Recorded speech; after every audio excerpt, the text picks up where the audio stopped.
Hola, bienvenidos de nuevo. Soy el doctor Carlos Waldo, soy especialista en medicina interna y este es mi canal Enseñando Medicina Interna. El día de hoy toca subir un video que está dirigido más que nada al personal que no es de salud, al público en general. Este tipo de videos los hago con la finalidad de aclarar algunas dudas que la mayoría de mis pacientes pueden llegar a presentar durante la consulta o de algunas enfermedades con una prevalencia elevada en nuestra población, es decir, enfermedades que son comunes y que por lo general puede llegar a haber algunas dudas o algunas cuestiones que no están del todo bien entendidas y que trato de explicarlo de la mejor manera posible, de una manera sencilla, sin tantos términos médicos, para que este tipo de enfermedades quede pues bien entendida para el público en general. El día de hoy quiero hablar sobre una enfermedad que es muy común, con la cual me encuentro de manera constante en mi consulta y son aquellos pacientes que tienen insuficiencia venosa o también llamada comúnmente varices en las piernas. Entonces, esta plática va dirigida sobre todo para el entendimiento de por qué se producen este tipo de problemas, cuáles son los síntomas, cuáles son los factores de riesgo, es decir, cuáles son las causas por las que se pueden llegar a generar este tipo de problemas en las personas, los síntomas, cómo realizamos el diagnóstico y el tratamiento de este tipo de problemas.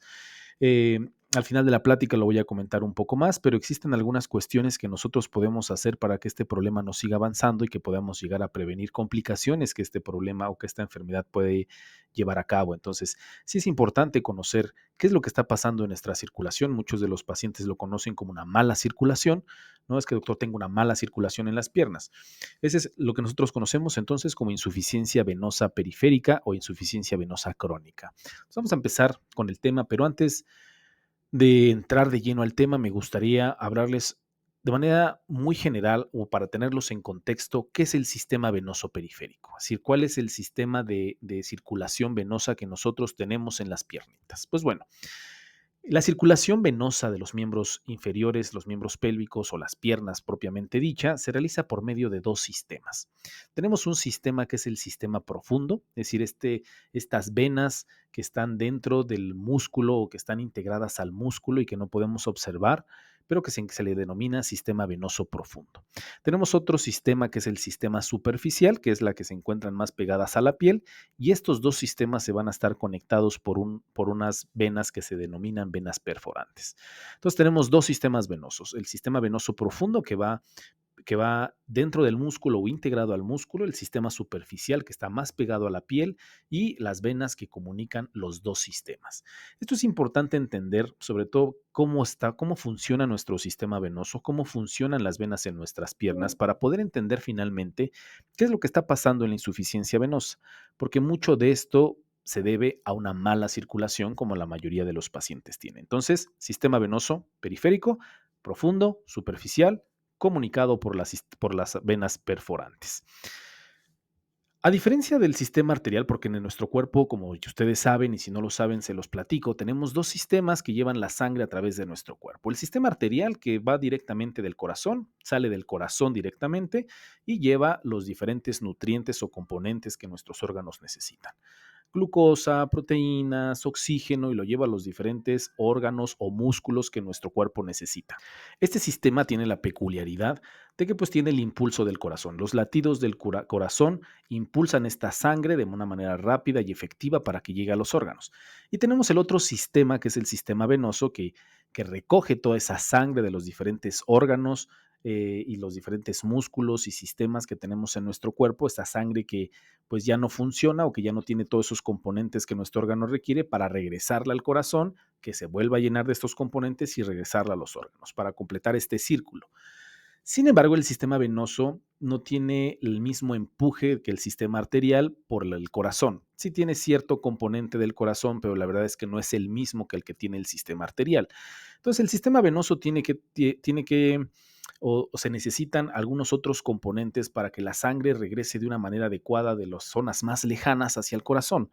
Por ejemplo, la de las piernas. Las piernas son es el lugar más alejado que tenemos del corazón y tiene que ir contra de la gravedad prácticamente 1,5 metros desde las piernas hasta el corazón. Entonces, se vale de algunos sistemas que no, por ejemplo, no lo tiene el sistema arterial. Entre ellos tenemos algo que nosotros denominamos válvulas venosas o válvulas semilunares.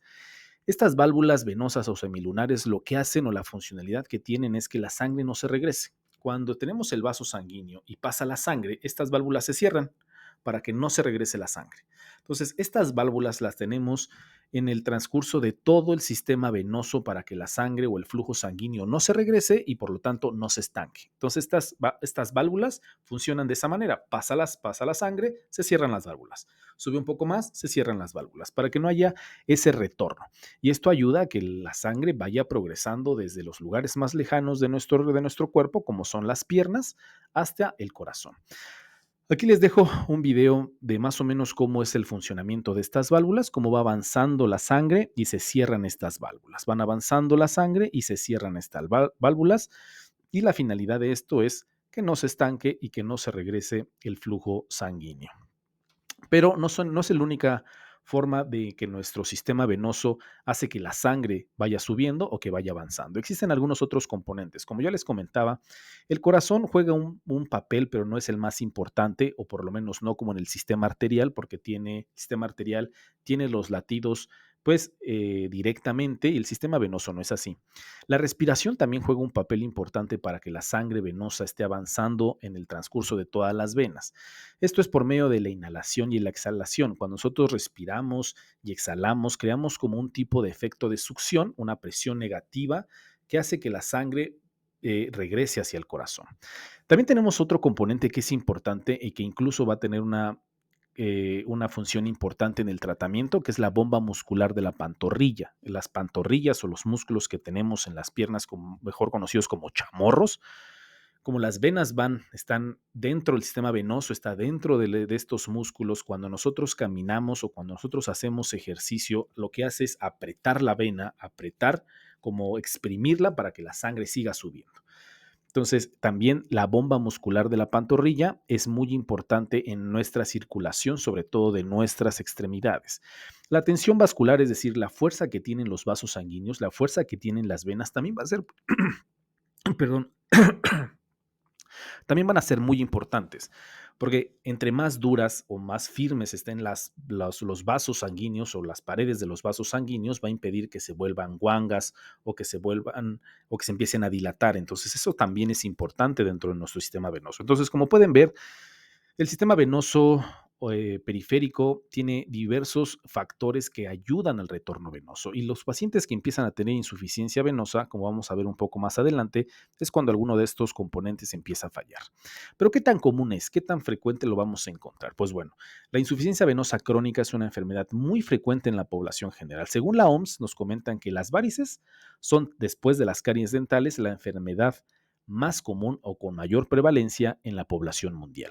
Esta es una gráfica del sistema automatizado para la vigilancia epidemiológica en México del 2021, donde se observa una mayor incidencia en las mujeres y el grupo de edad que se ve más afectado por este tipo de problema son los pacientes que se encuentran entre los 60 y los 64 años. Es un problema bastante prevalente, es un problema bastante común en la población, sobre todo en México. Pero bueno, entonces, ¿qué es? Como ya les había comentado y como les había adelantado en las diapositivas previas, entonces es una enfermedad producida por la incapacidad del sistema venoso, todos esos componentes que hacen que la sangre se regrese al corazón, van a empezar a fallar, no van a funcionar de una manera adecuada, lo que va a provocar que la enfermedad se empiece a aparecer. El problema de esta enfermedad es que es una enfermedad crónica. Una vez que empieza a aparecer, puede llegar a progresar y si no tenemos un tratamiento y una prevención adecuada, puede haber complicaciones bastante importantes que afectan la calidad de vida y en algunos pacientes incluso poner en riesgo la vida. Que ahorita voy a hablar un poco más de las complicaciones, pero eso es a grandes rasgos lo que significa la insuficiencia venosa o las varices.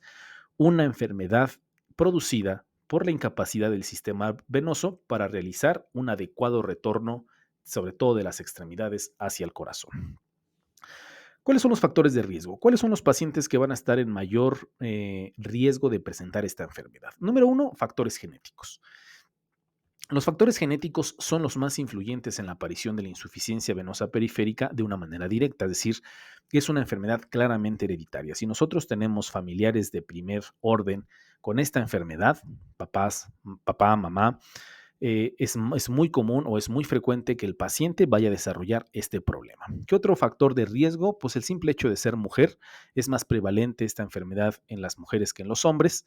La edad, con el paso de los años, como ustedes pudieron ver en la gráfica, a partir de los 60 años, entre los 60 y 65 años, es mucho más prevalente, sobre todo en la población de México.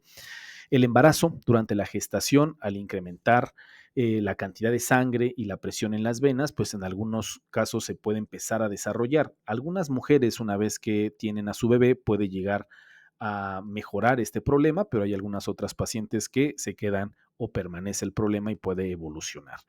Los cambios hormonales en las mujeres es un problema importante, sobre todo en la menopausia, y el uso de los anticonceptivos hormonales puede aumentar el riesgo de la aparición de las varices, y no solo de las varices, sino también de los trombos venosos, también incrementan el riesgo este tipo de fármacos. Sobrepeso y obesidad de aquellos pacientes que tienen este problema, se aumenta o se incrementa la presión en las venas de la pelvis y las piernas, lo que deriva un mayor riesgo de producir varices y de las complicaciones que este problema conlleva. El sedentarismo, el hecho de estar sentado o de pie sin moverse por periodos prolongados de tiempo, se deja de utilizar esta bomba muscular que les platicaba, esta bomba muscular de las pantorrillas, lo que favorece el estancamiento de la sangre con todo el resto de las complicaciones que ahorita más adelante vamos a ver. Pero ¿qué es lo que pasa? ¿Qué es lo que sucede? ¿Por qué se hacen así las venas tan dilatadas y esos bultos que podemos observar en las piernitas? Bueno, cuando algunos de los mecanismos del retorno venoso falla, la sangre se va a estancar en las venas y sus paredes se van a dilatar y su estructura y la función se van a alterar, apareciendo los síntomas. Como pueden ver en la diapositiva, en el lado izquierdo tenemos una válvula, un sistema venoso normal. La válvula está funcionando normal, lo que hace que el flujo sea normal y que la sangre avance de una manera sin problemas. La válvula funciona, se abre y se cierra sin ningún tipo de problema y esto hace que el flujo sanguíneo se lleve a cabo sin interrupciones ni problemas. En el lado derecho ya vemos un problema de pacientes con insuficiencia venosa. La válvula empieza a dañarse, la válvula ya no cierra de una manera adecuada, ya no abre ni cierra de manera adecuada, entonces esto va a hacer que el flujo sanguíneo ya no avance, sino que se retroceda, que haya un regreso del flujo venoso. Esto va a hacer que la sangre se estanque en esas partes del vaso sanguíneo, lo que va a dilatar la vena. Entre mayor cantidad de sangre se empieza a estancar, pues la vena tiene que empezar a crecer para tratar de tratar de compensar toda esa sangre que se está estancando. Obviamente esta vena dilatada va a provocar inflamación en el vaso sanguíneo y esto a su vez debilitamiento de las paredes de la vena. Y entonces pues vamos a ver por lo general, los síntomas que más adelante vamos a ver. Este, por ejemplo, es otro ejemplo. En el lado izquierdo vemos un sistema venoso normal con el funcionamiento de sus válvulas, el flujo sanguíneo excelente en el sistema venoso profundo y en el sistema venoso superficial. En el lado derecho, en el medio, ya podemos ver cómo el sistema venoso superficial ya empezaron a fallar las válvulas. Hay una válvula insuficiente, no está haciendo su función de manera correcta, lo que hace que el flujo sanguíneo empiece a regresarse y estancarse. Y finalmente, este es otro ejemplo, del lado izquierdo, una vena normal con una válvula perfectamente funcional, con un flujo normal de la sangre, y en el lado derecho ya una paciente que empezó con alteraciones en el flujo venoso, lo cual provoca que el flujo se empiece a regresar, es decir, que el flujo de la sangre se empieza a estancar y regresar, la válvula empieza a deformarse sin hacer su función como debería, y entonces el estancamiento de esta sangre hace que la vena se empiece a dilatar, lo que provoca estas protuberancias y estas venas tortuosas que vamos a ver en las piernas de los pacientes. ¿Y cuáles van a ser los síntomas principales? Los síntomas más comunes en este tipo de problema, pues en primer lugar, y lo que más aqueja a los pacientes es pesadez, cansancio y dolor en las extremidades.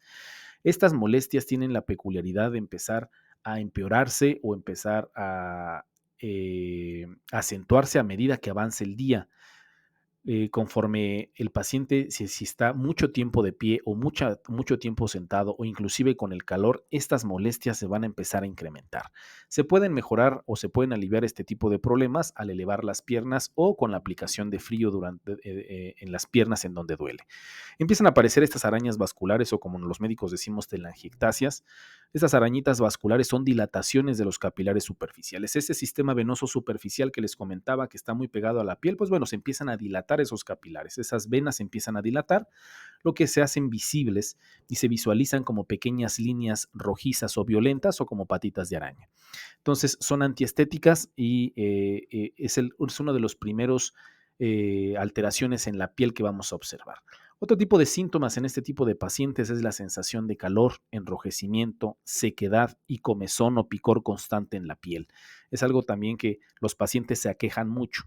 Y otro de los síntomas, quizá el segundo más común después de la pesadez, el cansancio y el dolor de las piernas, es el hinchazón. El edema que los pacientes se los aqueja o se preocupan es la hinchazón. Sobre todo se afecta por debajo de las rodillas. Van a ver esta hinchazón por debajo de las rodillas, comúnmente más en los tobillos. Van a ver una hinchazón y un edema importante a nivel de los tobillos. Por lo general es bilateral, es decir, en ambas piernas. Una vez que el problema va avanzando, pueden observar el paciente alteraciones cutáneas, cambios en la piel, cambios en la coloración de la piel. Pueden observar manchas negras, manchas violáceas, hiperpigmentación, es decir, más oscura la piel en la parte en donde están afectadas la circulación o donde la circulación tiene mayor problema. Y finalmente, si sigue avanzando el problema, si no hay un tratamiento, si no hay una prevención adecuada, vamos a encontrar ya estas venas varicosas o estas varices propiamente dicha, que son dilataciones, alargamiento de estas venas superficiales. Ya no van a ser estas arañitas que se observaban al principio, sino estos abultamientos y estas dilataciones de las venas que pueden llegar a ser dolorosas y bastante problemáticas. Entonces, estas lo que podemos llegar a observar. ¿Cómo vamos a hacer el diagnóstico? Los médicos, ¿cómo vamos a hacer el diagnóstico de esta enfermedad? Al ser una enfermedad bastante visible, es decir, las arañitas vasculares o las venas dilatadas, la verdad es que con la presencia de estos síntomas y con una exploración física, ya sea que encontremos las varices, la hinchazón, en algunos estadios avanzados, pues obviamente vamos a encontrar las úlceras varicosas, pues la verdad es que es bastante fácil hacer el diagnóstico. Sin embargo, pues en ocasiones sí necesitaremos algún estudio de imagen, como en este caso un ultrasonido Doppler, sobre todo para ver cuál es el sistema venoso donde se está afectado o si qué tanto es la afectación que el paciente tiene. En algunos casos, cuando la hinchazón, por ejemplo, o el dolor es más intenso en una pierna que en otra, podemos llegar a solicitar este ultrasonido Doppler venoso para descartar alguna complicación del problema, como son la trombosis o la formación de coágulos en las piernas. No a todos los pacientes les solicitamos el ultrasonido Doppler, pero en algunos casos, en determinados casos muy puntuales, podemos llegar a solicitarlos. ¿Cuál es el tratamiento? ¿Qué es lo que tenemos que hacer en este tipo de pacientes? ¿Qué es lo que usted debe saber acerca del tratamiento? Pues hay algo que necesito que esté bien, bien aclarado. Actualmente no existe un tratamiento definitivo que permita recuperar total, o sea, que revierta el problema de la insuficiencia venosa, que revierta las varices, no va a existir hoy en día. Sin embargo, sí existen o se puede conseguir la prevención y evitar que siga avanzando el problema, sobre todo para tratar de evitar que haya complicaciones de este tipo de enfermedad. Sí podemos dar un tratamiento y algunas medidas preventivas para que no avance la enfermedad. Obviamente, como muchas de las enfermedades o como el gran número de enfermedades, se tiene que individualizar, se tiene que individualizar el tratamiento, ver en qué estadio el paciente se encuentra, cuáles son los síntomas, cuáles son sus antecedentes, qué otras enfermedades tiene, qué otros medicamentos toma, cuál es su actividad física, en fin, sus limitaciones. Son muchos factores que se deben de tomar en cuenta para poder dar un tratamiento específico, por lo que es importante hacer énfasis en que el tratamiento también se debe de individualizar. Pero vamos a hablar a grandes rasgos de cuál es el tratamiento en este tipo de pacientes. En estadios iniciales está indicado el uso de medias de compresión, de ejercicios para mejorar la circulación y medidas de higiene venosa. Las medias de compresión es quizá la parte más importante del tratamiento, puesto que en cierto modo ejercen la función del retorno de las venas enfermas que no pueden llevar a cabo, es decir, hacen que yo sé que aprietan demasiado. En ocasiones los pacientes me comentan que puede llegar a ser bastante incómodo y un poco doloroso, pero la verdad es que nosotros al ejercer esa presión en las piernas, hacen que el vaso sanguíneo se mantenga pues más o menos firme y ayudar a que se expriman esas venas y que ayuden al regreso del retorno venoso. La verdad es que el paciente que llegan a utilizar este tipo de medias de una manera constante van a ver sus beneficios. Muchos pacientes tiran la toalla, dejan de ponérselas porque sí puede llegar a ser molesto, doloroso, dan calor, pueden llegar a picar, pueden ser molestas, difíciles de poner, pero sí es importante la utilización de este tipo de medias de compresión porque va a ayudar a que este tipo de problema no avance y en muchas ocasiones a mejorar los síntomas que el paciente puede llegar a presentar. ¿A qué me refiero con medidas de higiene venosa? Son ciertos tipos de cuestiones que usted puede realizar el día con día para tratar de evitar que este problema número uno se presente o dos, evitar que siga progresando. En cuanto a las medidas de higiene venosa son las siguientes. Por ejemplo, evitar sentarse o estar de pie por periodos prolongados. Incluso mover de manera discreta o ligeramente o por periodos cortos las piernas va a ayudar a que la sangre circula. El chiste es que no estemos parados mucho tiempo sin movernos o sentados mucho tiempo sin movernos, porque esto va a promover a que la sangre se estanque y que no pueda llegar a avanzar porque no estamos utilizando la bomba muscular de la pantorrilla, hacemos que se estanque más, hacemos que se dilate, que se inflame, en fin, todo lo que ya les comenté, si el paciente está por tiempos prolongados de pie o sentados, va a provocar todo este problema. Es importante levantar las piernas en el transcurso del día, sobre todo para mejorar el flujo sanguíneo, para tratar de vencer la gravedad. Lo que se recomienda, por ejemplo, es que se tomen algunos descansos en el transcurso del día y levantando las piernas con unas 3 o 4 almohadas, sobre todo para tratar de mejorar el retorno venoso. No utilizar ropa muy ajustada, sobre todo a nivel de la cintura o las piernas o la ingle, en las partes altas de la pierna, porque esto puede llegar a provocar que se dificulte el retorno venoso. Si usted tiene sobrepeso o tiene obesidad, ya lo vio dentro de los factores de riesgo, esto incrementa la presión en los vasos sanguíneos e impide que se tenga una adecuada circulación, un adecuado retorno venoso. Entonces, sí es de vital importancia que si usted quiere detener la progresión de esta enfermedad, llegue a su peso habitual o que por lo menos empiece a bajar de peso. Y por último, hacer ejercicio de una manera regular y constante, dejar de ser sedentario. Nosotros al hacer ejercicio no solamente vamos a bajar de peso, sino que también vamos a activar la bomba muscular de las pantorrillas, que va a ayudar de una manera muy importante a evitar que siga progresando esta enfermedad. Dentro del mercado, dentro de los fármacos, existen diversos fármacos que se denominan venotónicos. Estos fármacos venotónicos ayudan a que el vaso sanguíneo sea más fuerte, que no se dilate tanto y ayudan un poco a mejorar a la progresión de esta enfermedad y sobre todo los síntomas. Es importante que quede claro que no va a curar la enfermedad, no va a curar la insuficiencia venosa, sino que la finalidad de estos medicamentos es tratar de que no siga avanzando el problema y quizá mejorar los síntomas. Por lo general son tratamientos prolongados. Sin embargo, es importante, aquí les pongo algunos ejemplos de estos medicamentos, sin embargo, es importante que usted no se automedique. Necesito que usted acuda con un médico, sobre todo porque ya les comenté que hay que tomar en cuenta diversos factores para poder iniciar este tipo de medicamentos. Si no tiene enfermedades que contraindiquen el medicamento, si utiliza algún otro tipo de fármacos, qué otras enfermedades tiene, en fin, son varios factores que pueden llegar a influir en la utilización o no de estos medicamentos, la dosis, el tiempo y demás. Entonces siempre tiene que estar indicado por un médico, de preferencia un médico especialista. Existe la fleboesclerosis, que es este tratamiento para las arañas vasculares, sobre todo para su mejoría estética. La aplicación de este tipo de sustancias en las venas o en estas arañitas vasculares hacen que desaparezcan pues, por un tiempo limitado, pero ayuda de una manera estética. Y finalmente la cirugía. La cirugía de las varices ha sido durante muchos años aceptada como el método terapéutico más eficaz y de mejor pronóstico. Sin embargo, no siempre está indicada, no todos los pacientes son candidatos a la cirugía, por eso se debe de individualizar el tratamiento y puede que en ocasiones no sea suficiente. Incluso después de la cirugía pueden llegar a volver a presentarse ese tipo de problema. Entonces, se tiene que discutir extensamente con la persona quiénes son candidatos, analizar cada uno de los casos. Y específicamente, el especialista que se encarga de este tipo de cirugías es el angiólogo. Si usted tiene este problema, un problema avanzado o incluso un problema que está empezando, el especialista específico para el tratamiento de este tipo de problemas es el angiólogo. El angiólogo es el especialista en las enfermedades de los vasos sanguíneos, por lo cual este tipo de problemas y este tipo de cirugías las lleva a cabo este especialista. Quizá en etapas iniciales o de manera preventiva, el médico internista puede ayudarle a tratar de que no progrese la enfermedad, pero sí hay que dejar bien claro que el especialista en esta enfermedad es el angiólogo.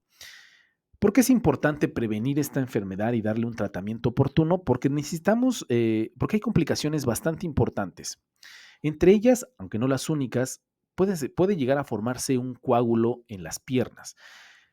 Este estancamiento de la sangre puede llegar a provocar que se forme un coágulo en la pierna. Usted lo va a detectar un coágulo en la pierna porque a lo mejor nada más una de las piernas es la que está inflamada y los síntomas se van a agravar. el dolor va a ser más intenso, la piel se va a poner roja, va a haber mucha hinchazón en comparación de la otra pierna, va a ser difícil caminar. Esto es algo sugerente de un trombo que se haya generado en esa pierna. Pero eso no es lo más grave. Lo más grave es que si este trombo se libera, es decir, si este trombo sigue avanzando por la circulación, puede llegar al pulmón. Hay en general una enfermedad que nosotros llamamos tromboembolia pulmonar o embolismo pulmonar.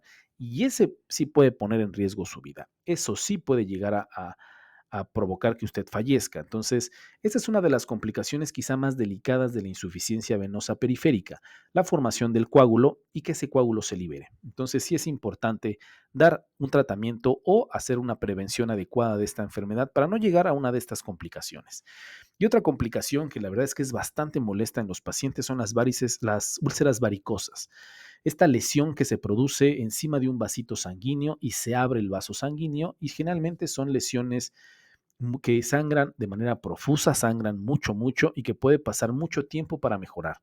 Son pacientes que pueden pasar mucho tiempo sin que la herida pueda llegar a cicatrizar de una manera adecuada y que necesiten tratamientos por periodos muy prolongados.